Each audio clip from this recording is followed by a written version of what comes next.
তেওঁলোকৰ ৰিনিউ হৈ আছে 34 জনে প্ৰেক্টিছ কৰি আছে তাৰ বাহিৰে যদি কোনোবাই কৰিছে তাৰ এগেইনষ্টে মই একশ্যন ল'ম। কাটিগড়া সাব রেজিস্ট্রার অফিসকে দালাল মুক্ত রাখতে বেশ কঠোর হচ্ছেন sub registrar Jasimuddin Ahmed. Office বোর্ডে টাঙানো হচ্ছে বৈধ মুহুরিদের নামের তালিকা।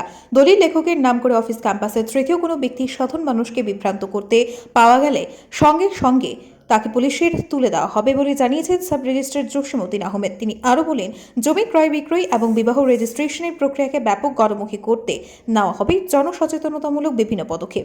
শুক্রবার আজকের বরাকের প্রশ্নের জবাবে এমনটাই জানিয়েছেন কাটিগড়া সাব রেজিস্ট্রার জসিমউদ্দিন আহমেদ। আমাৰ ওচৰত এতিয়া অলমষ্ট 35 জনৰ নাম আছে, লাইচেঞ্চ আছে, তেওঁলোকৰ ৰিনিউ কৰা হৈছে, একজনৰ বাকী আছে, ৰিনিউ আহিবলৈ বাকী আছে।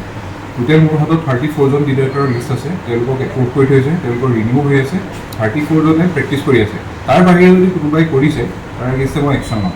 আৰু আপোনালোকৰ এইটো কোনোবাই যদি গম পায় যে বেলেগে ইলিগেলি কৰি আছে, কোনোবাই পইচা লৈছে, এইজনৰ লাইচেঞ্চ নাই, যদি এনি ডাউট হয় আপোনালোক ডাইৰেক্ট মোৰ ওচৰলৈ আহিব। যদি বাহিৰৰ দালাল আছে আপোনালোকে জনোৱাটো আপোনালোকৰ দায়িত্ব, মোক লগালগ জনাব। আৰু যদি পুলিচ কেছ একশ্যন ল'ব লাগে, মই যদি দেখোঁ ল এণ্ড অৰ্ডাৰ ভাইলেট হৈছে, লগালগ মই একশ্যন ল'ম। থানা ওচৰতে আছে।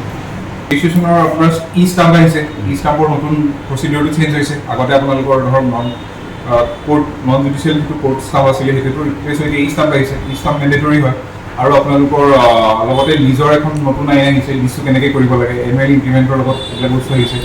আৰু এটা কথা হৈছে কি, আমাৰ কাছাৰত জমাবন্দী বস্তুখিনি আপডেট হোৱা নাছিলে, সেইখিনি অনলাইন হোৱা নাছিলে। এতিয়া ইনষ্ট্ৰাকশ্যন দিছে যে 2-3 মাহৰ ভিতৰত যিমানখিনি চাৰ্কেল অফিচ আছে চব ধৰিত্ৰীৰ লগত লিংক হ'ব, জমাবন্দী যি কপি আছে চব আপডেট হ'ব, অনলাইন হ'ব, NOC পাৰ্মিশ্যনো অনলাইন আহিব।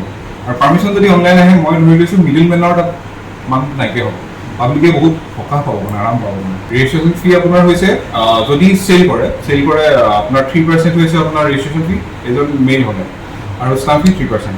যদি আৰ্বান এৰিয়া হয় 1% এক্সট্ৰা লাগে, এইটো ষ্টাম্প ফিত লাগে।